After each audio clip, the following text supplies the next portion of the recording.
Hello everyone. Welcome to the session on data structures. Here I'll be dealing with a topic in module 2, stacks and its applications. So this course is basically offered to third semester BTech Computer Science students under the curriculum of APJ Abdul Kalam Technological University. So in this session, our main focus is on a linear data structure named stacks and what are the operations that you can perform on stacks, and also what applications can we perform with the help of this data structure. First of all, how do you define a stack? A stack is basically a linear data structure in which data is added and removed at only one end called the top. So if you are considering this picture, you can consider this as a stack where you can see some elements being filled up in the stack, and this is the point through which you insert elements into it. So this is called top. So insertion as well as deletion takes place only through this end. Okay. So when it comes to the case of stack, you use the term push and pop to indicate insertion and deletion respectively. So to add or push an item to the stack, it must be placed on top of the stack. To remove or pop an item from the stack, it must be removed from the top of the stack too. So it is just like you are keeping a rack of plates one above the other. So you keep on placing keeping the plates one above the other, and you will be placing the last plate on top of other plates. So every insertion happens through this end. So if you want to remove the plate from this stack, from the stack of plates, the first one to be removed from the stack will be the last one that got inserted. So that is the basic principle of stack. That is, the last element that is pushed into the stack is the first element to be popped out of the stack. And that is why a stack has another name called last in first out data structure, or LIFO. Okay. Now, coming to an example, see here you have three elements inside the stack, and you have a top that points to the topmost element of the stack. So basically, if you are considering a stack, there will be a limit to the number of elements that you can push into the stack. Okay. And when the stack becomes full, you tell that it is an overflow. You cannot push more elements into it. Similarly, the case where a stack is empty, that is called an underflow. So you will be allowed to insert elements when the stack is empty, but you will not be able to pop elements out, that is remove elements from an empty stack. That is an underflow condition. Okay. So we'll be discussing it in the next slide. So here you want to push 4 into the stack. So you'll be pushing through the top. 4 occupies the position above 3 and top is repositioned to 4. Next, you have to push 5. So push 5 means you will be placing it on top of 4, and again top is repositioned to point to 5. Now comes pop. Pop means you will be removing an element from the stack. So by default, the last element to be pushed into the stack will be the first element to be popped out. That is 5 will be popped out of the stack.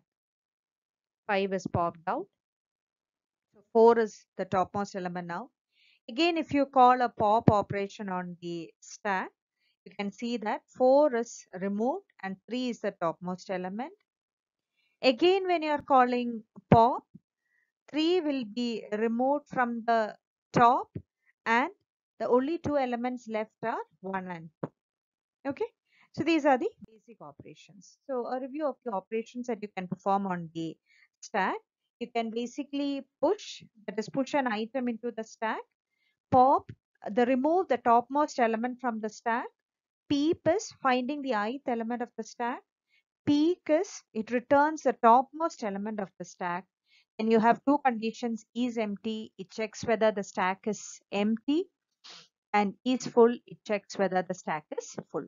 So considering this example, you can see that suppose 6 is the maximum size of the stack. So here the stack is not empty, the stack is not full. You are allowed to insert one more element into the stack. Then after that, you will not be allowed any more insertions because the stack is full. And you can pop these elements, all these 5 elements from the stack. And once you have popped out all the elements, the stack is empty. That is, you have an underflow condition. You cannot perform a pop operation on an empty stack. Okay. So push an item, pop, remove the topmost element. Then peep means you have to find ith element of the stack. Search whether an element is present or not. Peek, it just peeks the first element, that is returns the topmost element of the stack. Is empty, check whether stack is empty, and is full, checks whether the stack is full. So how will you implement a stack? So basically, you have studied arrays in our C programming paper, which you have studied during the second semester. So you can implement stack using arrays. Okay, you can implement it using linked list also, but you will be studying that only in the next module after studying the concept of linked list. So for the time being, we'll be implementing stack using arrays. Array, it's a one-dimensional. You are dealing with a one-dimensional array where the elements are placed in continuous memory locations, and you have to specify the maximum size of the array. So you are using such an array to implement stack. So some initial considerations to be done are you have to define the size of the stack because you have to check for overflow condition. So define the max size. Then you have to declare an array. The array name is stack. And similarly, you need a variable to indicate the topmost element of the stack, that is top, and you initialize it to -1. Okay. So the algorithm for pushing the item is if you want to push an item into the stack, the first thing you will check is whether you have space inside the stack. How will you check whether you have space inside the stack? That is, does your top point to the maximum size of the array? Okay, if the top points to or it indicates the maximum size of the array, that means you cannot insert or push more elements into the array. So such a case is called overflow. So whenever you want to push an item into the stack, you will check for the overflow condition. That is, do you have space inside? Otherwise, you will not be proceeding with push. You can directly give a message that the stack is full and you are not able to push an element into the stack. So the condition is top equal to max size -1. Remember, our array indices starts from 0 to n minus 1, where n is the maximum size of the array. So here, if top equals max size -1, that means your stack is full. Then you have to give a message that the stack is full or give an overflow message. Otherwise, you can place that item into the stack, that is into the array, and then you can increment top. So when you place the first item into the stack, the value of top will be 0. That is -1 plus 1, 0. And this goes on until your stack is full. Now you pop an element from the array. When you pop an element from the array, the first thing you have to check is there anything to be popped out from the array? If there is no element to be popped out, then there is no point in proceeding further.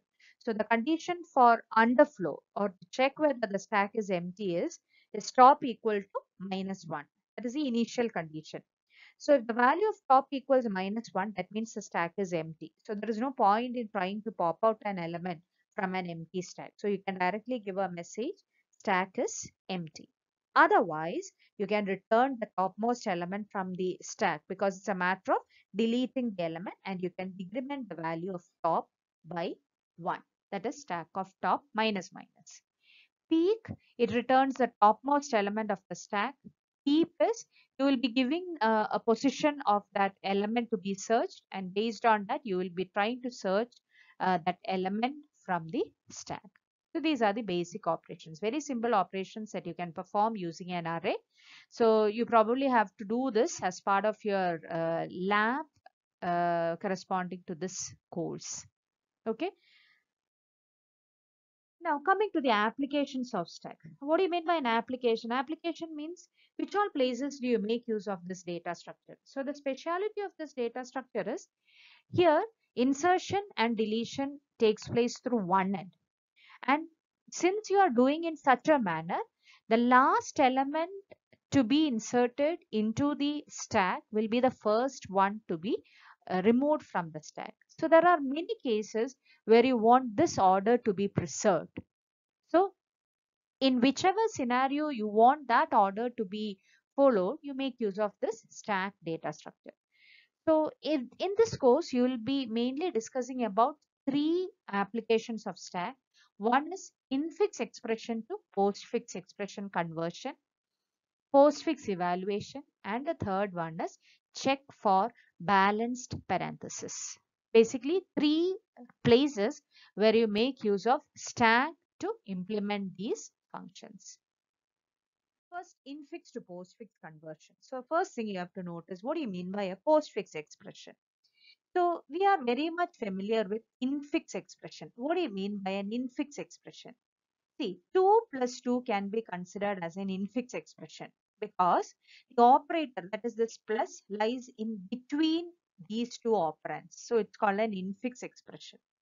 So very often the expressions that we have studied in C or in our maths classes, all of them were infix expressions. That is, you always saw a binary operator in between two operands. Whereas, if you consider this expression is the corresponding postfix expression of this infix. Postfix means the operator will be placed after the operands. You can see this plus not in between but after the operands. So then you call it as a postfix expression. So this is an infix expression and this is a postfix expression. Similarly, you have prefix expression also where the operator is kept to the kept before the operands, prefix. Okay. So computers, they mainly deal with postfix expressions. The reason why they deal with postfix expression is you need not worry about the rules of precedence. You need not worry about the associativity and about the parenthesis. Hope you are remembering the precedence rules. That is, the highest precedence is for exponentiation, followed by division and multiplication, followed by addition and subtraction. Similarly, the expressions in the parenthesis need to be evaluated first. So many rules were there when you're considering infix expression. But when it comes to postfix expression do not have any parenthesis. So need not worry about parenthesized expressions, need not worry about precedence rules, nothing. So that is why most of the systems make use of postfix expressions for computing the results. And why are we used to infix? Because we grew up with it and it is easier to see visually what is done first when you are using infix. So systems are not considered about their comfort. They want the evaluations to be done in a faster manner, which without much ambiguity, which is attained with the help of postfix expression. How will you convert an infix to postfix expression? So here you have an algorithm. You will be more clear with the algorithm once we do an example. But anyway, I'll explain the algorithm as we move on. Here, x is an arithmetic expression written in infix notation. And basically, you're doing this algorithm to convert that infix expression to a postfix expression named y. So you want to convert x to y. Remember, in an infix expression, you are supposed to find operands, operators, opening brackets, and closing brackets. Whereas a postfix expression contains only operands and operators, no parentheses. So here you are basically manipulating with an infix expression and trying to convert that to a postfix expression. So when you manipulate or when you traverse an infix expression, you will be seeing opening bracket, you will be seeing operand, you will be seeing a closing bracket, you will be seeing an operator, 4 cases. So what should you do when you see each of them? That is what the algorithm explains. So initially, this is an optional step, that is adding additional brackets. One is to the stack and the closing bracket, you put it at the end of x. So it is just acting as a delimiter to check whether you have reached the end of the expression. So here, as we have mentioned, it is an application of stack. So here you make use of stack to store the operators. that is the plus, minus, multiplication, division. You use the stack to store the operators, not the operands. Always keep that in mind. Now, second step, it scans the infix expression from left to right and it repeats these steps for each element of x until the stack is empty. What should you do if an operand is encountered? You have to add it to the postfix expression. That is, just give it to the final output that you want. If a left parenthesis is encountered, that is, if an opening bracket is encountered, push it onto stack. If an operator is encountered, then you are supposed to push it into the stack. But there is a rule of thumb, that is, whenever you want to bring an operator into the stack, always it has to sit above an operator whose precedence is lower than that operator. For example, if you are evaluating an expression and you see a plus, that means you have to bring that plus into the stack. But when you look into the stack, the topmost element of that stack is a multiplication operator. What is the relation between, or what is the precedence between multiplication operator and the um, addition operator? Multiplication operator has a higher precedence. That means this plus will not sit above this multiplication operator. So you have to pop this multiplication operator out of the stack. So when you are popping it out, you are popping it, you are placing it to the end of postfix expression.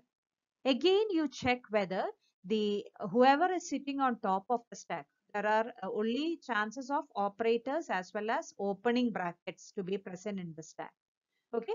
Again, if you see another operator which has higher precedence or equal precedence with this plus, the only chances again if you see a minus there, then also the plus operator will not come into, because minus and plus have the same priority. So then also you will have to pop that minus out.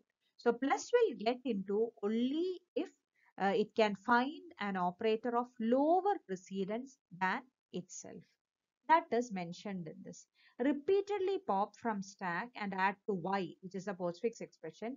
Each operator on top of stack, it has the same precedence as or higher precedence than the incoming operator. And you have to add that popped out operator, the incoming operator to the stack.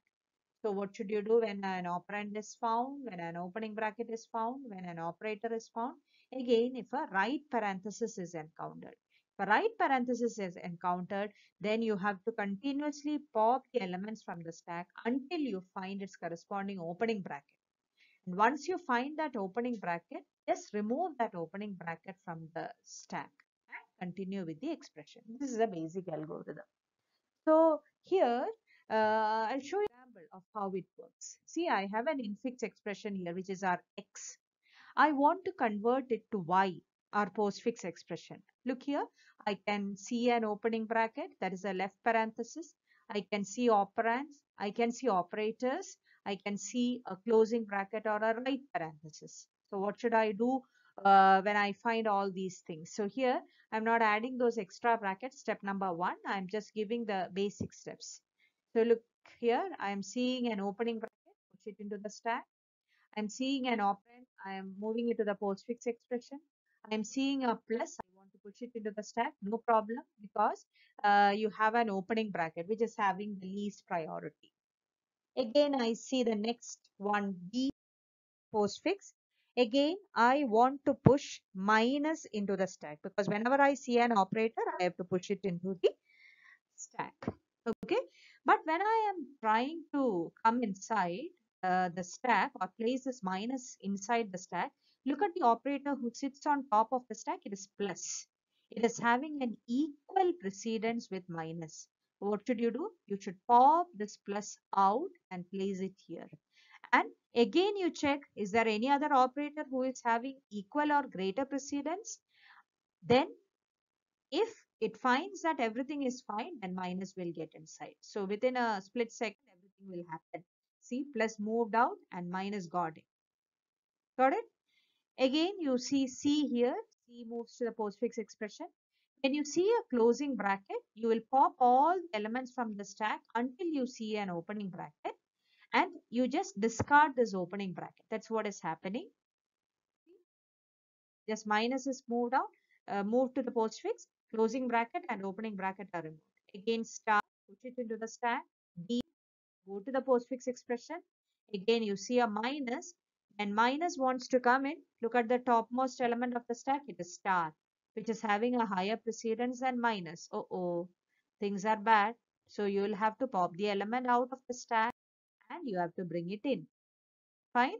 Again, a closing bracket, push it into the stack, E, move to the postfix expression, plus, again push it, no problem, because minus is just sitting behind or below this opening bracket. So no problem, plus is fine with sitting above an opening bracket.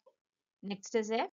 Again, I see a closing bracket, I move plus out and that opening bracket is discarded, and I'll be popping out any more elements that are left in the stack.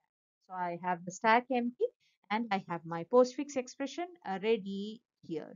So this is a conversion from infix to postfix. So when you have to write it for an exam, you will have to draw a table like this.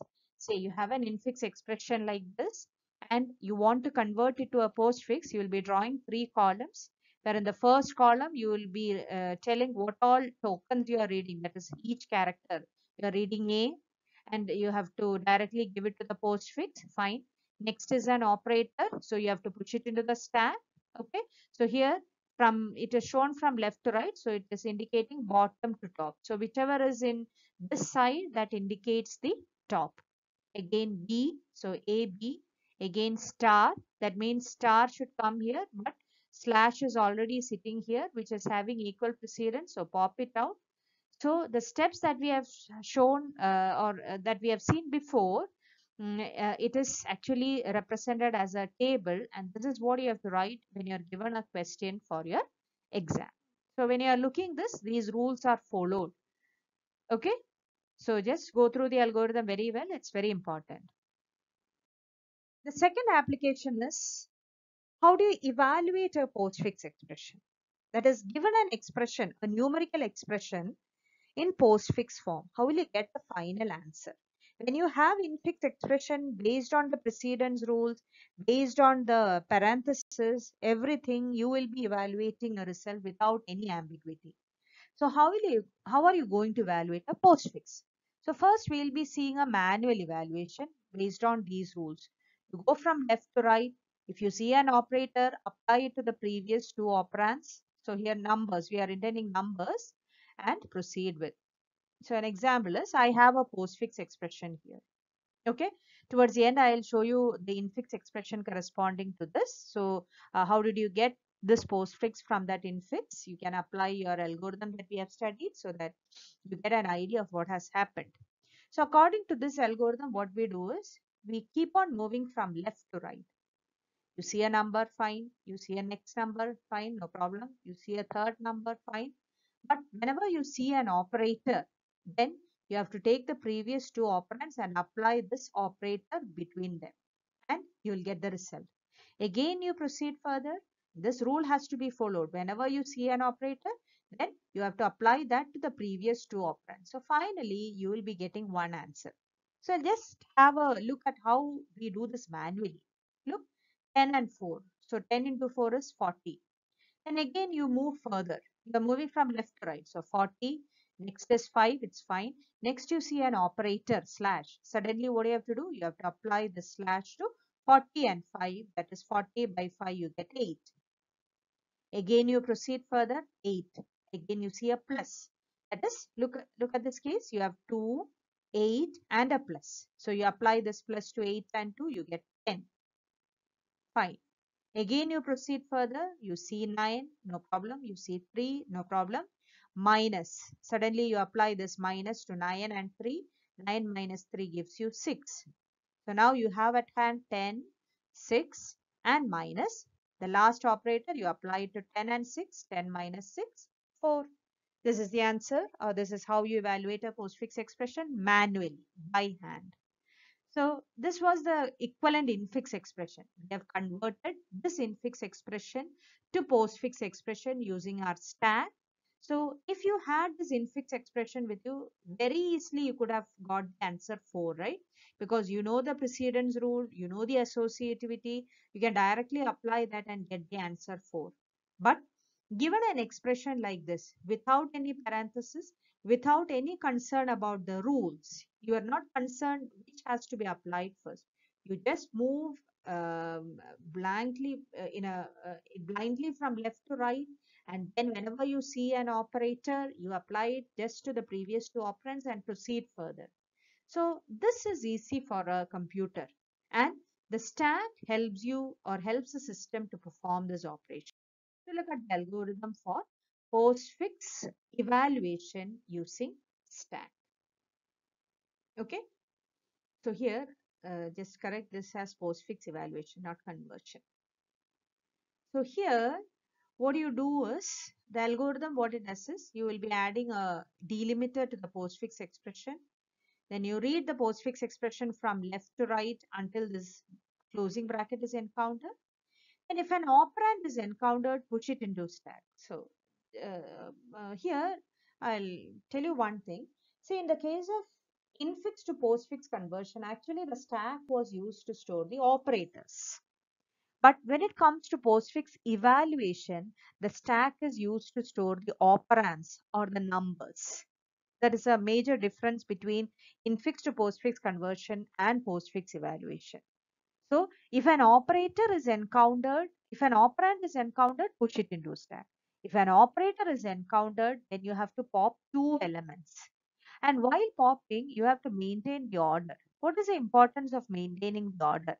See, where you have two operators, minus and division, where order becomes prominent. A by B is different from B by A, and A minus B is different from B minus A.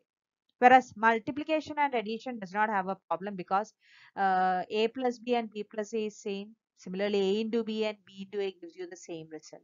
So since you have the other two operators, similarly exponentiation also, A raised to B and B raised to A gives you two different answers. So in order to maintain the correctness for that, you insist that A is the top element and B is the next to top element, and you always perform the operation B operator A. Then you push that result back to the stack, and this continues until you find that the expression is over. Once you have completed or you have reached the end of the expression, there will be only one value left inside the stack. That will be your final answer. So pop the only operand from the stack. This is the result of the evaluation. If you have more than one, that means there is some error in the expression. So this is an example. Look, you have a postfix expression 4, 5 plus 7, 2 minus star. Look, you are pushing the operands or the numbers into the stack 4, 5. Again, when you see plus an operator, you pop the top two elements 5 and 4. 5 plus 4 is 9. You push it into the stack. Again, you proceed. 7 is an operand, push it into the stack. 2 is an operand, push it into the stack. Again, you see an operator minus, you apply it to 7 and 2, you will be getting 7 minus 2, 5, push it into the stack. Then again, you see a multiplication operator, you apply pop 5 and 9 and you apply it to 9 and 5, you get the final answer 45 here. This is how you evaluate it. And one more example. The one that you have done manually, how will you do that with the help of a stack? 2, push it into the stack. 10, push it into stack. 4, push it into stack. Again, you see an operator. What do you have to do? You have to pop top two elements. A is 4. Next to top element is 10, which is assigned to B, and you will be doing 10 into 4. You will get 40. Push it into stack. Next is 5. Push it into stack. A division operator, pop 5, pop 40, do the operation as 40 by 5, 8, push it into the stack. Next is plus, pop 8, pop 2, 2 plus 8 is 10, push it into the stack. 9, push, 3, push. Again you see a minus, so that means 3 is popped out. Next to top element 9 is popped out, 9 minus 3 is 6, that is pushed in, 10, 6. Then again you see a minus, you pop out 6, you pop out 10, 10 minus 6, 4. There is only one operand left, that is a final answer. The result is the only thing on the stack when done. If you have more than one operand in the stack, that means there is an error with the expression. So this is how you make use of a stack for evaluating a postfix expression. Remember, you can only evaluate a postfix expression with the help of a stack. So given an infix expression, the first thing you have to do is convert the infix to postfix by making use of stack. Once you have obtained the postfix expression, you can evaluate the postfix expression again with the help of a stack, and without much concern about the precedence, associativity, or parenthesis, you will be able to get the final answer. So, the first two applications. The third application of stack is check for balanced parenthesis. Balanced parenthesis means if you are having an expression, okay, the maintaining the correct order of parenthesis or brackets is very important in the evaluation of that expression. So it is not a matter of just counting the number of opening brackets and the number of counting brackets. The order in which they are, each opening bracket is closed, that also has a significant impact on a particular expression. So only if those brackets are in the correct order, you can call it as an expression having balanced parenthesis. So here you make use of a stack to check whether an expression has got balanced parenthesis or not. So you here the algorithm is you traverse the string. Here you are concerned only with brackets. You are not doing anything with operators or operands. You're only dealing with opening brackets and closing brackets, and that too different types of brackets. You can see a round bracket, you can see a curly bracket, you can see a square bracket. So if you are seeing an opening bracket or parenthesis of any type, then push it into the stack. Again, while you traverse the string, if you are finding a closing bracket, then what you do is you pop a character from the stack and you check whether it is a match, that is, it is a corresponding parenthesis. That means if you have seen a round bracket, a closing round bracket, if the expression is correct, the topmost element will definitely be an opening round bracket. If you are not getting an opening round bracket from the top of the stack, that means there is some problem with the expression. The expression does not have a balanced parenthesis. Okay, so if the corresponding parenthesis at the top of the stack is its matching pair, then you pop it from the stack. Once a string is traversed completely, then check if the stack is empty or not. If the stack is empty, then parenthesis is balanced. Okay. Now let's see cases. This is a case where you can see that the expression is completely balanced. Look at the order of parenthesis: opening curly bracket, square bracket, round bracket. So the same order is maintained: opening round bracket, sorry, closing round bracket, closing square bracket, and closing curly bracket. Whenever you see opening brackets, push it into the stack. Whenever you see a closing bracket, look at the topmost element. Do they match? Yes. So pop it. Again, a closing square bracket. Topmost element is an opening square bracket. Again, a match. Pop it out. Then here you can see a closing square bracket, curly bracket, and an opening curly bracket at the top of the stack. Pop it out. So this is empty. That means your expression has got balanced parenthesis. Second case is the case where your expression does not have a balanced parenthesis. Even though the count is correct, the number of opening brackets and number of closing brackets, they are equal. The order is not correct, right? There is a slight difference in these two. You are supposed to find a first closing round bracket and then only a square bracket, but that has changed. An error can definitely occur. So a stack will be helping you to check for or identify that error. So look at our case, we have pushed all the opening brackets, fine. And when you first encounter a closing square bracket, look at the corresponding top element. It is an opening round bracket. That means there is a mismatch. So an error will be displayed. Here also you have a mismatch case. Not a mismatch case, you have an additional closing bracket. This curly bracket does not have its opening curly bracket. So there also you have an issue. You push the opening bracket, and when you look at the closing brackets, you got the correct pairs, that is fine, you pop them out. But after that, when you are checking for this closing bracket and trying to find its corresponding opening bracket in the stack, you are not able to find that. So that also gives you an error. Okay. Then another case is here also you have an opening curly bracket, but you do not have the closing one. It is missing. So there also you can find that when the expression is over, your stack is not empty because there was no closing bracket to bring this opening bracket out. So that also indicates that the expression has got an imbalanced parenthesis, or the expression does not have a balanced parenthesis. So these are the cases where you make use of stacks. So to summarize with, in this session, we have studied about a linear data structure stack where insertions and deletions take place only through one end called the top. And another name for stack is a last in first out structure or a LIFO. And what are the operations that you can perform on a stack? What are the applications of stack? That is infix to postfix conversion, postfix evaluation, and check for balanced parenthesis. So whichever application wants the order of elements to be reversed when it wants the output, then definitely it will go for stack. That is a last in first out structure. So hope you have understood this section. Have a nice day. Thank you.